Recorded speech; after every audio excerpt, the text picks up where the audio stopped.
नशे से मुक्ति कराई तो देश का एक बड़ा काम हमने किया है।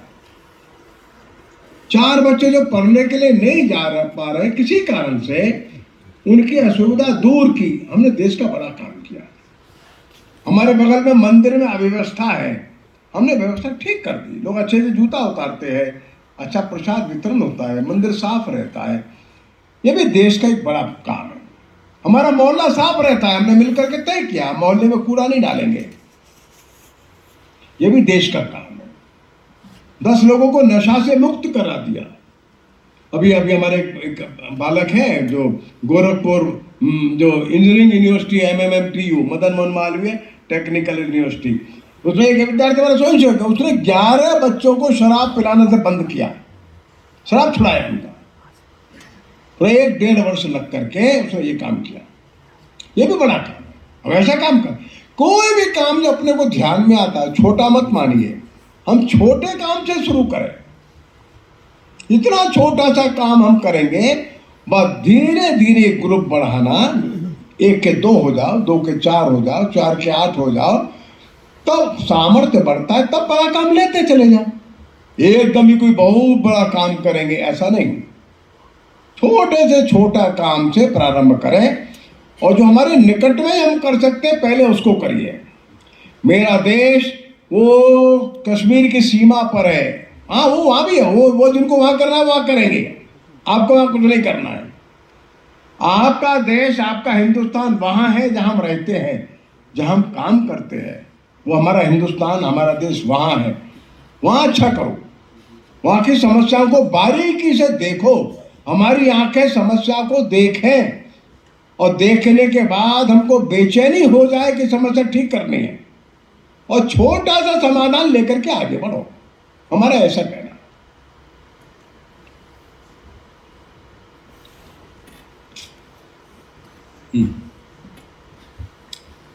किसी अन्य की कोई जिज्ञासा होगी? हाँ उनको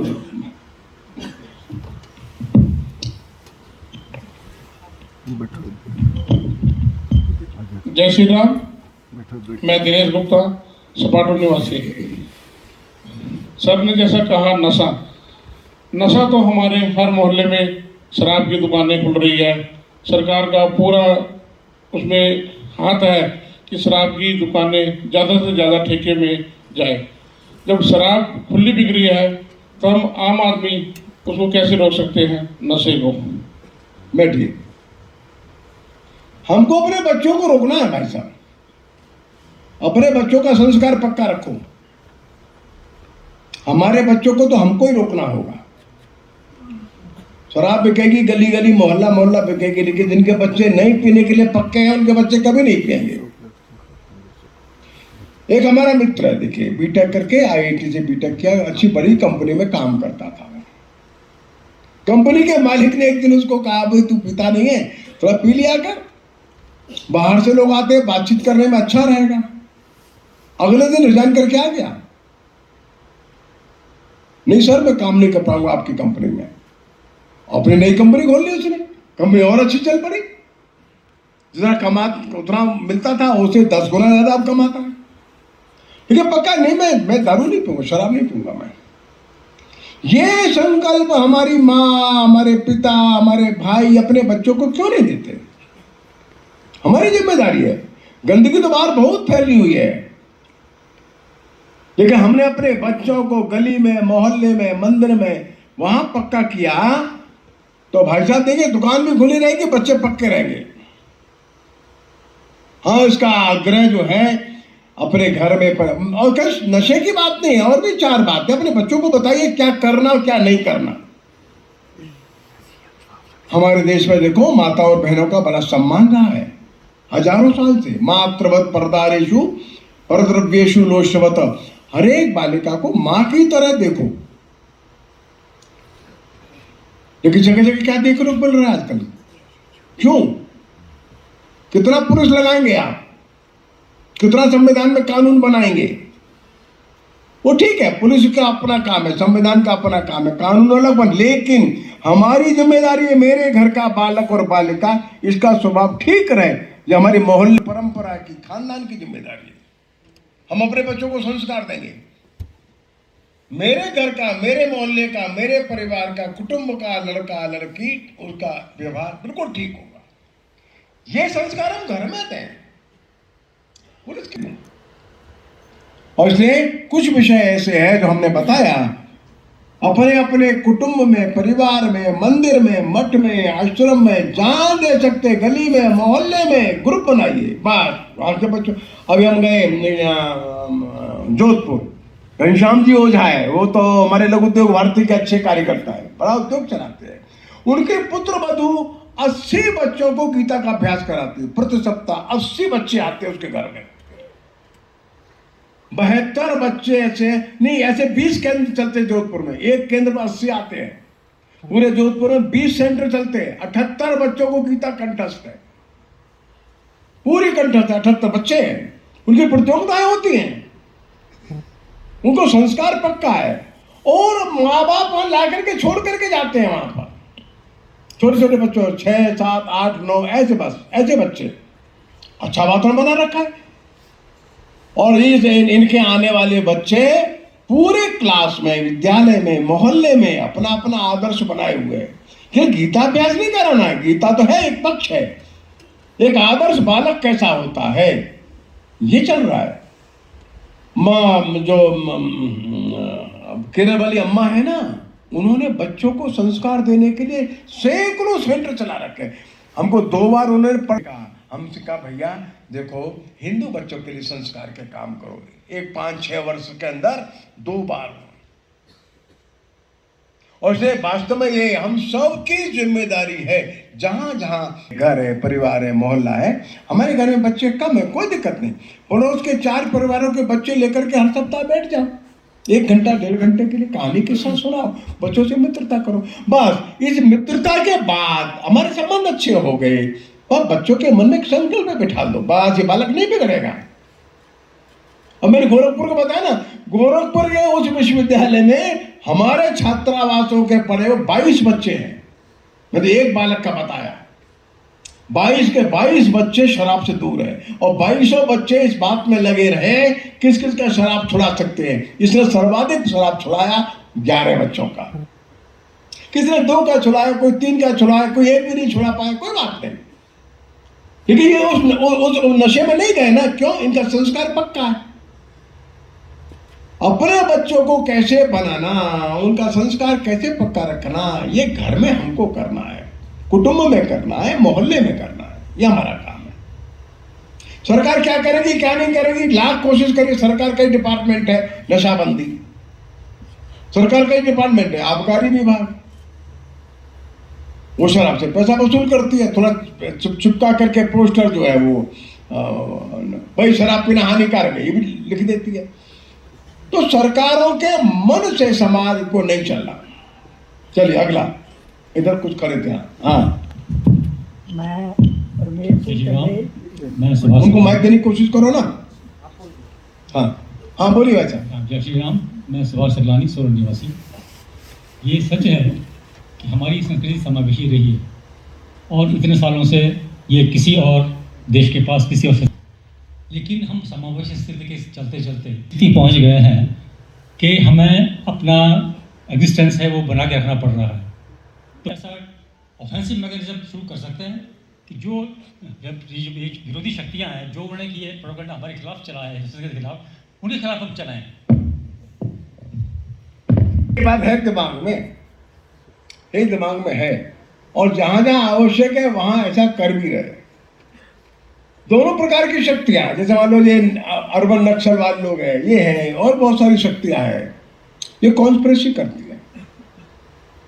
तो इनको एक्सपोज करने का काम और भोले भाले लोगों को बताने का काम भी हमारे लोग करते हैं, और उनको कैसे हम लोग रोक सकते हैं उसके लिए भी काम करते हैं।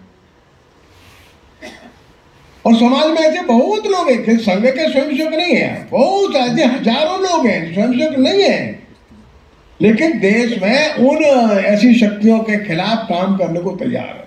साधु महात्मा बहुत लोग हैं, विद्वान लोग हैं, अध्यापक लोग हैं। आपका कहना बिल्कुल ठीक है, इस पर हम लोग ध्यान दे भी रहे हैं और ध्यान देंगे। और क्यों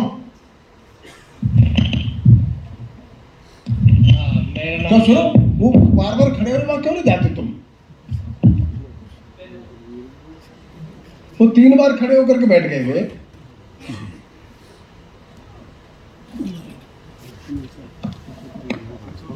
जय श्री राम। मेरा नाम रमेश सिंह चंदेल है। मैं अध्यापक पद से सेवानिवृत्त हुआ हूँ और सोलन में रहता हूँ।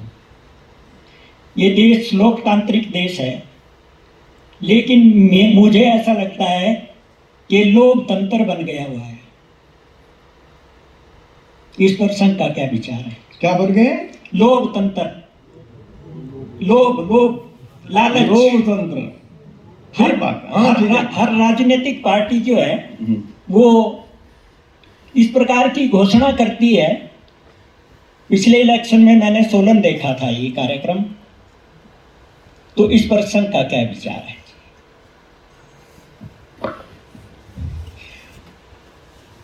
संघ के संस्थापक ने संघ प्रारंभ किया, उसी समय कांग्रेस से भी ऑफर आया था।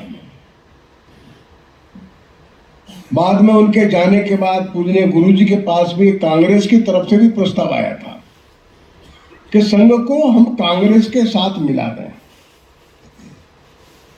आगे चल करके श्यामा प्रसाद मुखर्जी ने जनसंघ बनाया, तब कुछ लोगों ने फिर आग्रह किया कि संघ राजनीतिक दल के साथ मिल जाए। लेकिन हमारा जो स्टैंड है बहुत पहले दिन से ही क्लियर है, स्पष्ट है। कोई भी राजनीतिक दल अपने स्वार्थ के महत्वाकांक्षाओं को छोड़ नहीं सकता। उसकी दुनिया अलग है। वो स्वार्थ जगाता ही जगाता है, उसके बिना उसका काम नहीं बनता। हम ये करा देंगे, हम ये करा देंगे, हम ये करा देंगे, हम ये करा देंगे। कैसे भी नहीं, कैसे भी जनता के स्वाभिमान और सम्मान और सामर्थ्य इसको न जगाकर हम देंगे तुम हमको वोट दे दो बस। मंगलसूत्र भी हम देंगे, कुकर घर में हम देंगे, शौचालय हम देंगे, मकान हम देंगे, विधवा पेंशन हम देंगे, वृद्धावस्था की पेंशन हम देंगे। तो लड़के क्या करेंगे? बहुत आवश्यक है तो देना, बहुत आवश्यक है देना। लेकिन समाज के मनोबल को, समाज के सामर्थ्य को बढ़ाना,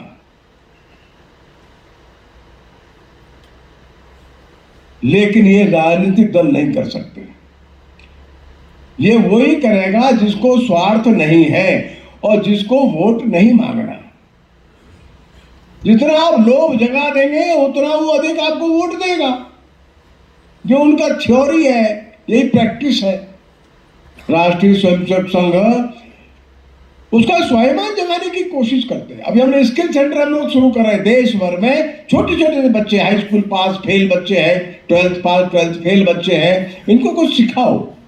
मोटर बाइंडिंग का काम सिखाओ, एसी रिपेयरिंग का काम सिखाओ, ये टीवी रिपेयरिंग है, ये काम सिखाओ। ऐसे काम सिखाओ, काम सिखा करके 15,000 रुपये 20,000 रुपये कमाए, ऐसे कोशिश करो और आपको जानकर प्रसन्नता होगी। ऐसे सैकड़ों सेंटर देश भर में शुरू हो गए। हम चाहते हैं सेंटर 10,000 हो जाए। भीख मांगने वाला समाज खड़ा नहीं करना। जब तक समाज भीख में कुछ न कुछ लेता रहेगा तो देने वाले तैयार हैं। कई राज्य सरकारें ऐसी हैं जो अपने बजट का बड़ा हिस्सा ऐसी खैरात में बांट देते, कोई डेवलपमेंट का काम ही नहीं कर पाते। वो 1,000 रुपये देगा, हम 2,000 रुपये देंगे, वो 5,000 देगा, हम 10,000 देंगे, 20,000 देगा, हम 50,000 देंगे। ये अच्छा लोकतंत्र नहीं है। आपका कहना बिल्कुल ठीक है। राजनीतिक दलों ने लोकतंत्र बना दिया, लेकिन बिकने वाला तो समाज ही है। इस समाज में अगर रीढ़ की हड्डी मजबूत होती, ये समाज अगर स्वाभिमानी बन जाए, नहीं हमको नहीं चाहिए, चाहिए ऐसा समाज बनाने का काम हम करना चाहते हैं। हाथ फैलाने वाला समाज नहीं, किसी के कुछ देने पर चलने वाला समाज नहीं, अपने पुरुषार्थ से, अपने मेहनत से, परिश्रम से अपने माँ बाप को रखने वाला समाज। जिनके लड़के पुरुषार्थी हैं, वृद्धावस्था की पेंशन लेता है माँ बाप के लिए, ये शर्म आनी चाहिए उसको। जिनके लड़के अच्छे कमाने वाले हैं, वे माँ बाप के लिए वृद्धावस्था की पेंशन क्यों लेते हैं? उनको मना कर देना चाहिए। नहीं, मैं अपने माँ बाप की चिंता मैं करूंगा, मेरे पास संपन्नता है, और स्वाभिमानी समाज खड़ा होगा।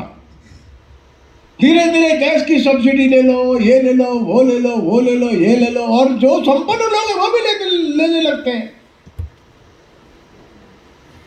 बड़ी अच्छी गाड़ी में बैठ करके आते हैं छोटी सी सब्सिडी के लिए। क्यों? ये लोभ जो है धीरे धीरे धीरे धीरे आगे बढ़ाता है, आगे बढ़ाता है। अच्छी बात नहीं है। 2 रुपए किलो मान लो गेहूं मिलता है, तो उनके लिए जो गरीब है, जो खरीद सकते हैं, वो क्यों 2 रुपए किलो का गेहूं खरीदते हैं? सरकारी नहीं खरीदना चाहिए। ये गरीब लोगों के लिए स्कीम थी। आज 80 करोड़ आदमी 2 रुपए किलो का गेहूं खरीदता है। ये समाज गरीब है, ये एक पक्ष हो सकता है, लेकिन समाज स्वाभिमान शून्य भी हो जाता है, ये दूसरा पक्ष भी है। उनको स्वाभिमान नहीं रहता है। और इसलिए हमारा लोकतंत्र बड़ा लोकतंत्र है, ये बात सच बात है, लेकिन हमारा लोकतंत्र स्वाभिमानी लोकतंत्र होना चाहिए। ये अनुसूचित वर्गों में भी कुछ लोग अब ऐसे खड़े हो रहे हैं, नहीं हमको आरक्षण नहीं चाहिए, हम बिना आरक्षण के आगे आएंगे। कुछ लोग हैं, संख्या कम है, लेकिन हैं ऐसे लोग, नहीं हम आरक्षण से नहीं आएंगे, हम सामान्य सीट से जाएंगे, हमको आरक्षण नहीं चाहिए। तो ऐसे लोग धीरे धीरे धीरे धीरे बढ़े। हर स्थिति में किसी की कृपा से, किसी की दया से, किसी की सहायता से मेरा घर पले बढ़े, मेरे बच्चे बड़े हो, मेरे घर की रसोई चले, किसी की सहायता से, वो सरकार ही क्यों न हो, अच्छी बात नहीं। राष्ट्रीय स्वयंसेवक संघ का पक्का मानना है कि स्वाभिमानी समाज, पुरुषार्थी समाज, अपने बाहुबल पर भरोसा करने वाला समाज, वही देश का पक्का बल है, वही ताकत है हमारी। हम आपकी बात से सहमत हैं। हाँ, उनको दो। जय सिया राम। मेरा नाम दलबीर सिंह है और राजगढ़ से हूँ। एक सबसे बड़ी समस्या आ रही है कि धर्मांतरण, चाहे वो क्रिश्चियनिटी हो या मुस्लिम हो, तो इस पे राष्ट्रीय स्वयं संघ का क्या विचार है और क्या आगे इसको हम कर सकते हैं? ये मतांतरण जो है ना, एक समस्या तो है, ये बात सच बात है। भारत में मतांतरण का कोई विषय ही कभी नहीं आया हजारों वर्षों में। हिंदू समाज में कोई मतांतरण नहीं होता है। कोई किसी मत पंथ में जाता रहे, आता रहे, कोई फर्क नहीं पड़ता। 10 पंथ उसके अपने ही हैं। वो शैव भी है, वैष्णव भी है, शाक्त भी है, वो बौद्धों के प्रवचन भी सुने आता है, जैन प्रवचन भी सुने आता है, गुरुद्वारे में भी बैठ जाता है, सबको अपना ही मानता है। लेकिन मतांतरण तब होता है जब वो दूसरे को गाली देना शुरू करता है। ये ठीक नहीं है, और इसके लिए जिम्मेदार कहीं न कहीं हम भी हैं। जो समाज थोड़ा सबल है, जो समाज थोड़ा जागरूक है, और जो समाज जानता है, वो समाज अपने बगल के समाज के पास जाता नहीं। मतांतरित वो लोग होते हैं जो बाकी समाज से कहीं दूर चले गए, कोई दूरी है, आना जाना कम है, उनकी समस्याओं को बाकी समाज जो संपन्न है, सामर्थ्यवान है, वो समाज उनकी केयर नहीं करता है, उनको अपना नहीं मानता है, अपनत्व के साथ देखता भी नहीं, इसलिए वो चला जाता है। कभी कभी जो है ना, आप देखते हो कि कोई पेशेंट आता है डायबिटीज का, तो उसके पैर में गैंग्रीन हो जाता है, वो किसी उंगली में ब्लड सप्लाई बंद हो जाता है, तो डॉक्टर कहता है यहाँ तो ब्लड सप्लाई नहीं है, अब तो ये तो डेड हो गया है, इसको तो काट के निकालना पड़ेगा। शरीर के जिस अंग में ब्लड सप्लाई रुक जाता है, नहीं जाता है, वो अंग डेड हो जाता है। बंधुओं, अपने हिंदू समाज में कोई भी अंग है वो अपना है, वो किसी भी जाति का, वर्ग का, वर्ण का है, वो अपना ही है, अपना ही है। पुरानी मान्यताओं को अब छोड़ दीजिए। हमने 1000 वर्षों की पराधीनता के काल में कुछ दीवारें खड़ी की थी, अब तोड़ दीजिए, हटाइए, इनकी आवश्यकता बिल्कुल नहीं है। और जो रामकृष्ण को मानता है, धरती को अपना मानता है, वो व्यक्ति अब अस्पृश्य कैसे हो सकता है? हमारा ये व्यवहार सुधर जाएगा तो वो व्यवहार ठीक हो जाएगा। उसकी छोटी मोटी कोई आवश्यकता होगी, इतना ही है, ज्यादा नहीं है। हम आना जाना शुरू करें, मिलना जुलना शुरू करें। जहां ये समस्या आप बता रहे हैं वहां पर आपका मिलना जुलना आना जाना शुरू करिए। उनको अपने घर बुलाइए, बिठा लिए, 4 लोग 5 लोग 10 लोग मिल जाइए, उनकी समस्या का समाधान होता चला जाएगा। वो नहीं जाएंगे, ये पक्की बात है, और गए भी वही वापस आ जाएंगे। इस समस्या का जो मूल कारण है वो वहां नहीं, वो है यहां, हमारे यहां, हमारे पास है। जो मीनाक्षीपुरम में घटना घटी थी, पुरानी बात है, ये 80-81 की बात है। उसका बाद में कई पत्रकारों ने अध्ययन किया, कितनी बड़ी संख्या में लोग हिंदू धर्म छोड़ करके क्यों गए। इंदिरा जी भी परेशान थे, ये क्यों ऐसा हुआ। तो सब जो खोजी पत्रकार थे, जाते जाते थे, पता करते करते कुछ घटनाओं को निकाल करके लाए। एक घटना मैं आपको बताता हूं जो उन्होंने लिखी बाद में। एक अनुसूचित वर्ग का डॉक्टर था,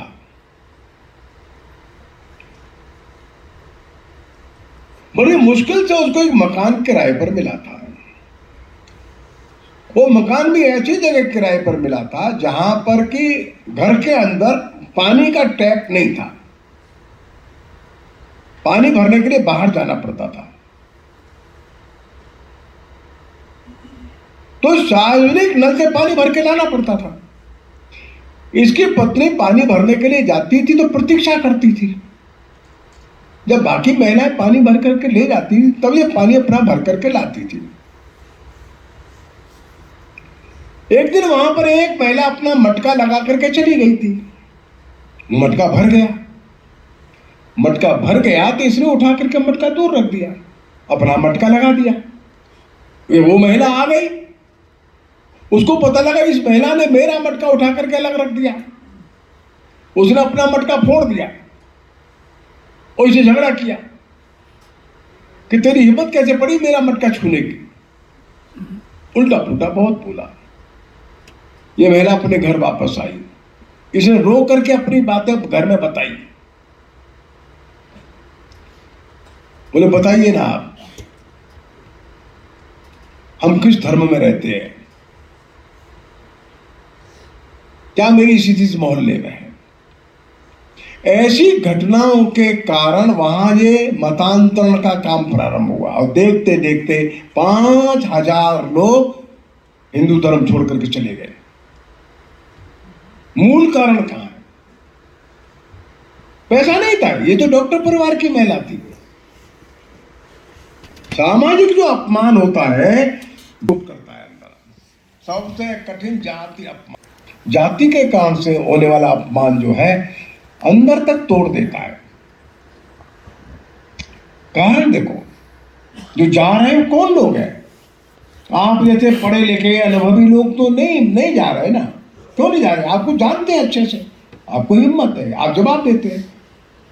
जाता वो है जो कहीं ना कहीं अंदर से दुखी है, कष्ट में है, परेशान है, उसको अपना शिकार बनाते हैं।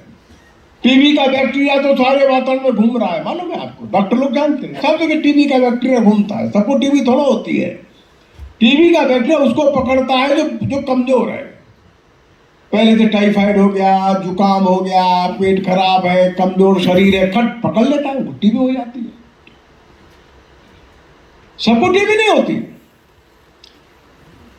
तो इसलिए जो मतांतरण हो कहाँ रहा है, वहां वो हमारा जो शरीर का कमजोर अंग है वहां जाइए, वहां ब्लड सर्कुलेशन कम है, वहां आत्मीयता का भाव कम है, वो इस धर्म के साथ रहे, ये बॉन्डिंग जो है थोड़ी कमजोर हो गई है।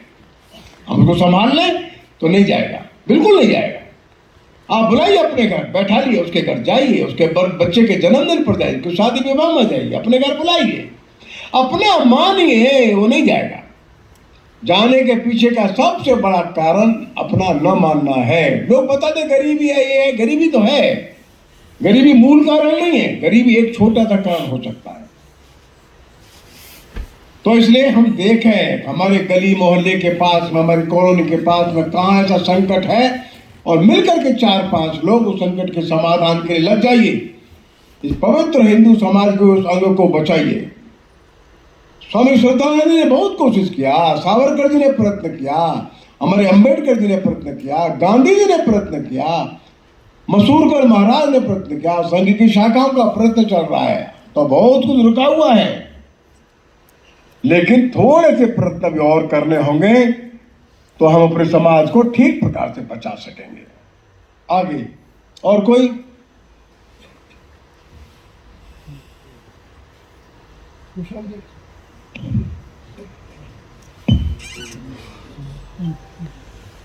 हेलो, कुशल जेठी सोलन से, यहाँ पे पार्लियामेंट का अध्यक्ष हूँ मैं। मेरे आपसे दो सवाल हैं। सबसे पहले जो आपने नशे की बात करी, ये बात सत्य है। हिमाचल प्रदेश के अंदर आज से 10-15 साल पहले नशे के कोई बहुत ज़्यादा छोटे छोटे 1-2 केस हुआ करते थे, लेकिन आज नशा घर घर में, गाँव गाँव में हर जगह जा रहा है। और खासकर नशा जो है चिट्टे के रूप में आ रहा है, ये बड़ा भयानक है। मुझे लगता है कि अगर इसके ऊपर हमने काम नहीं किया तो आने वाले 10-15 सालों में जो हमारे बच्चे हैं वो बर्बाद हो जाएंगे। इसके 2 कारण मैं समझता हूँ। नशा बंदा तब लेता है, बच्चा तब लेता है जब वो डिप्रेशन में चले जाए, जब फ्रस्ट्रेशन बड़ा भारी। हमारे एजुकेशन हब तो बहुत खुल गया है, एजुकेशन के लिए बड़े यहाँ यूनिवर्सिटीज है, कॉलेज है, स्कूल है, लेकिन सरकारों के पास नौकरियाँ नहीं है, चाहे वो केंद्र की सरकार है चाहे प्रदेश की सरकार है। बच्चा पढ़ लिख कर, माँ बाप अपना सब कुछ लेकर, लोन लेके बच्चे को पढ़ाता है, लेकिन उसके बाद उसको सरकारी नौकरी नहीं मिलती। छोटी छोटी नौकरी, प्राइवेट नौकरी हमारे यहाँ है नहीं हिमाचल प्रदेश के अंदर। लेकिन तब वो फिर क्या करते हैं, माँ बाप उसको एक छोटी सी दुकान कर देगा घर के बाहर या अपने गांव में, चल यहाँ से अपना गुजारा कर ले, अपना परिवार पाले। लेकिन वो दुकान उसकी फेल हो जाती है। कारण क्या है? क्योंकि वहाँ पर ब्लिंकिट आ गया, वहाँ अमेजोन आ गया, वहाँ फ्लिपकार्ट आ गया, वहाँ मीशो आ गया। अब वो एक व्यक्ति अपनी छोटी दुकान भी नहीं कर सकता, उन बड़ी कंपनियों का भी मुकाबला नहीं कर सकता। इस करके वो फ्रस्ट्रेशन में जाता है। फिर उसके पास कोई दोस्त आता है कि वो नशे की इसको आदत पड़ती है, वो बोलता है नशा तू कर और इसको बेच, इसमें तेरे को रोज के 5-10 हज़ार रुपये मिलेंगे। और ऐसे हजारों केस हमारी आंखों के सामने। इसके बारे में क्या आरएसएस राष्ट्रीय स्तर के ऊपर सरकारों से बात करेगी? अगर ये बंद ना हुआ तो हमारी जवानी ऐसे ही भटक जाएगी। और दूसरा मेरा एक सवाल हो रहा है। बाब एक ही बहुत है, भाई बैठिए। आपने जो कारण बताया उनको ठीक कारण है एक, लेकिन एक कारण है, मेरे अच्छे 2 परिचित परिवारों के लड़के नशे में मर गए। एक बनारस के बहुत अच्छे बड़े साड़ी के व्यापारी कपूर साहब थे, उनका एक ही बेटा था और काशी के अंदर बहुत बड़ा काम उनका साड़ी का कारोबार था। वो लड़का नशे में मर गया, वो कोई बेरोजगार नहीं था। एक और एस्कॉर्ट में डिप्टी जनरल मैनेजर लड़का था, एमटेक किया हुआ था, वो नशे में मर गया, वो बेरोजगार नहीं था। आप कह रहे वो एक कारण है, but that is not the only reason. एक कारण वो है, लेकिन बड़ा कारण दूसरा है। बड़ा कारण यह है कि हम अपने घर में अपने बच्चे को संभाल करके नहीं रखते, अपने बच्चे को समझते नहीं है। बच्चा समस्या में कहाँ पड़ा जानते नहीं है, वो नशे में चला जाता है, हमको मालूम ही नहीं पड़ता है। क्यों? क्योंकि हमारे पास बच्चे से बात करने को समय बहुत कम है। उनके साथ हम थोड़ा सा आनंद से समय बितावे, ये कम है। 4-5 हमारे घर में बच्चे भी कम हो गए। ये 4-5 बच्चों को लेकर के उनके साथ मित्रता करिए, दोस्ती करिए। बेरोजगारी एक कारण समझ में आता होगा, दूसरा व्यापार करेगा और कोई काम करेगा। काम सिखाओ उसको, स्किल डेवलपमेंट का काम सिखाओ, 10 काम और हो सकते हैं। लेकिन नशे में जाने का सबसे बड़ा कारण यह है जब उसको कोई अपना नहीं दिखता है, अपने लोग कोई अच्छे से बात नहीं करते हैं, अकेलापन, जो लोनलीनेस है, ये उसको भटका देती है।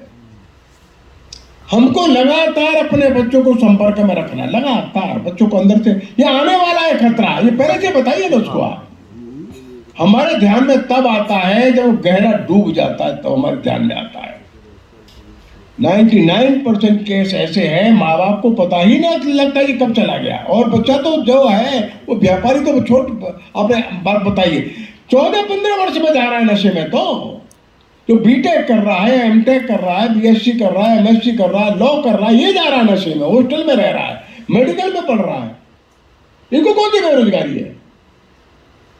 जो बहुत अच्छे से पढ़ रहे हैं वो भी जा रहे हैं, रिक्शा चला रहे हैं ये भी जा रहे हैं, मजदूर भी जा रहा है, जो आप बता रहे हैं वो भी जा रहा है।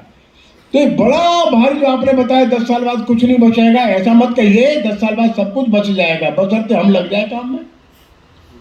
इसलिए तो बता रहे हैं ये करना है। अभी पंजाब में हमने इस काम को प्रारंभ किया। हमारे कार्यकर्ता तस्वीर जी हमने लगाए, क्षेत्र स्तर के कार्यकर्ता है, वो स्वयं इंजीनियर रहे, प्रचारक है। आज पंजाब के हर जिले में टीम बना दी उन्होंने, नुक्कड़ नाटक करने वाले, गीत गाने वाले, महिलाएं सैकड़ों की संख्या में, डेरे वाले, मोहल्ले मोहल्ले में कमेटी बन गई, उनकी मीटिंग चल रही है। लड़कियों के हॉस्टल्स में, लड़कियों के विद्यालय में, लड़कों के हॉस्टल्स में उनकी प्रतियोगिताएं चल रही हैं। जो बच्चे नहीं गए उनको संभालो पहले, जो एडिक्ट हो गए उनको बाद में देखना, पहले इनको संभालिए। 11, 12, 13, 14, 15, 16 साल के बच्चे जो हैं, पहले इनको समझाइए, नहीं जाना है, ये खतरा आएगा, नहीं जाना है। बात हमारा घर का बालक ऐसा हो जाए, इसको पहले से खतरा मालूम है तो नहीं जाएगा। जब मैंने पूछा, एक लड़के से पूछा, नया लड़का शराब में चला गया था, शराब से वापस आया, बिहार का इंजीनियरिंग कॉलेज का, बेटा तुम कैसे शराब में आए? तुम्हारे घर में? नहीं, मेरे घर में कोई नहीं पीता भाई साहब। फिर कैसे आए? अरे मैं थोड़ा सा, मेरा एक पेपर खराब हो गया था तो मैं गड़बड़ था। अरे हमारे हॉस्टल के लड़के हमको पिलाना सिखा दिए, वही हमको एडिक्ट कर दिए। फिर क्या हुआ? फिर हमारे भैया मिल गए, संदेश, फिर हमसे इनकी दोस्ती हो गई, मित्रता। इन्होंने धीरे धीरे धीरे धीरे धीरे हमको समझाना शुरू किया, हमारा कॉन्फिडेंस वापस आ गया, हमने बंद कर दिया। तो शराब पिलाने वाला, ये चिट्टा लाता, ये देने वाला, ये छोटा पौधा जलाता, सिगरेट में रखता है केमिकल, ये बड़ी संख्या ऐसी है, ये बच्चे पहले से जानकार नहीं है, इनोसेंटली जाते हैं। अरे पी के देख देख कैसा, बिल्कुल जन्नत का नजारा देख, फलाना ढिमका है, वो तो चला जाता है। और 1 बार 2 बार 3 बार 4 बार 5 बार 10 बार पिलाई, फिर तो पागल हो जाता है, उसको मन ही नहीं लगता। अभी आज मैं समाचार पत्र में पढ़ रहा था, एक लड़के ने अपनी माँ को पीटा, इस काम के लिए पैसा नहीं देती। पैसा क्यों नहीं देती? उसको एडिक्शन है। 72 साल की माँ को, आज के अखबार में। ये दुर्गति होती क्यों है? क्योंकि हमने अपने बालकों को निश्चित समय पर संभाल करके नहीं रखा। और कल एडिक्शन की बात ही नहीं है, और भी 4 बातें बताइए जो आवश्यक है, सब बताइए, तो हमारे बच्चे डिसिप्लिन्ड भी होंगे, संस्कारवान भी होंगे। चलिए, और नमस्कार जी, बात अब समाप्त करें। नमस्कार जी, मैं शैलेंद्र मूलता सोलन से। आपने पर्यावरण की दृष्टि से एक महत्वपूर्ण बात की, और जिसमें आपने वैश्विक में पर्यावरण की बात की। मैं सिर्फ ये जानना चाहता हूँ, क्या मात्र भारत के पर्यावरण को बचाने से क्या ये पूरी पृथ्वी बच सकेगी? जो विकसित देश हैं, जो लोग इसका सबसे ज़्यादा उपभोग कर रहे हैं, आपने कहा UN सेक्रेटरी हमें चेतावनी दे रहे हैं, जो कुओं के ऊपर, ये जो हमारे पेट्रोल और गैस के कुओं के ऊपर आक्रमण हो रहे हैं, UN सेक्रेटरी केवल दुनिया को चेतावनी देते हुए कहीं कोई भी एक्शन में नजर नहीं आते। और क्या मात्र भारत पर्यावरण को बचाएगा तो ये पूरी पृथ्वी बच सकेगी? क्योंकि विकसित देश तो कहीं भी कार्बन क्रेडिट पर समझौता करने के लिए कहीं भी तैयार नहीं हो रहे। ऐसा केवल भारत के करने से नहीं बचेगी, लेकिन भारत को एक एग्जाम्पल देना पड़ेगा। वैसे अमेरिका में भी, आपकी जानकारी के लिए, आपको पता ही होगा, आपको इतनी बातें मालूम है, तो जो थर्मल पावर जनरेशन बहुत कम हो गया। अमेरिका के पिछले 15 साल के आंकड़े उठा के देखिए, जो थर्मल पावर जनरेशन है उनका धीरे धीरे धीरे धीरे बहुत बहुत कम होता चला जा रहा है। और कई देशों ने कम किया, लेकिन पहले से ही उनका पावर जनरेशन बहुत ज्यादा है। हमारा दूसरा सोच है, भारत दुनिया के सामने एक मॉडल रखना चाहता है। एक मनुष्य के लिए, एक सभ्य सिविलाइज्ड सोसाइटी में कितनी बिजली चाहिए? ये जो पैरामीटर है सिविलाइजेशन के या पैरामीटर डेवलपमेंट के, ये बदल दो। Per capita oil consumption, per capita steel consumption, per capita petrol consumption, ये जो है विकास के और मानक है, पैरामीटर्स है, गलत। विकास का पैरामीटर होना चाहिए समाज कितना सुखी है, समाज कितना आनंदमय है, समाज में तनाव कितना कम है, किसने कितना कपड़ा पहना, ये कोई विकास का मानक कैसे हो सकता है? गलत बात। भारत धीरे धीरे ये मानक बदल दे।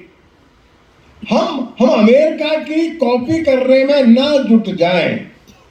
अमेरिका जैसा कंजम्पशन अगर सारी दुनिया करेगी तो 5 धरती और चाहिए। धीरे धीरे समझ में सबको आ रहा है। अब शुरुआत कौन कहां से करे? उन्होंने ठीक है कोल वाला काम कम किया है, कई देशों ने कम किया है, भारत भी कम कर रहा है, लेकिन भारत में अभी गरीबी इतनी ज्यादा है, बिजली का कंजम्पशन टोटलिटी में है ही बहुत कम अभी तो। लेकिन इसका मतलब ये नहीं है कि जो कम कर सकते हैं वो कम ना करें, वे कम करें और कम करें और कम करें। और भारत, एक आनंद की बात है कि पिछले 7-8 वर्षों में भारत का ग्रीन कवर बढ़ा है। 19% से 22.4% ग्रीन कवर भारत का लगभग इतना आ गया है।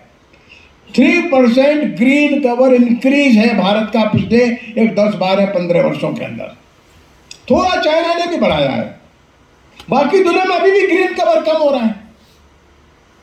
ये अवेयरनेस अब भारत के द्वारा दुनिया में जा रही है, ग्रीन कवर बढ़ाओ। ये ग्लेशियल मेल्टिंग वाला सीरियस बात है। 100 नोबेल प्राइज के जो विनर्स हैं उन्होंने भी अपील करी है, कंजम्पशन कम करो, कंजम्पशन कम करो। हाँ, अगर भारत ने ऐसा मॉडल सामने रखा धीरे धीरे हमारे लोगों ने, तो दुनिया में हमें ये बात बताने वाले हैं। हम तो बता भी रहे, आगे भी बताएंगे कि maximum consumption is not equivalent to maximum happiness. आपने बहुत खर्चा किया तो बहुत सुखी रहेंगे, इसकी कोई गारंटी नहीं है। ये सुखी होना, आनंदमय होना और कंजम्पशन बढ़ाना, इसमें कोई रिलेशनशिप नहीं है। हम इसलिए कह रहे पर्यावरण जितना हम कर, दुनिया में कोई तो आदर्श खड़ा करे, भारत खड़ा करेगा और भारत तैयार है।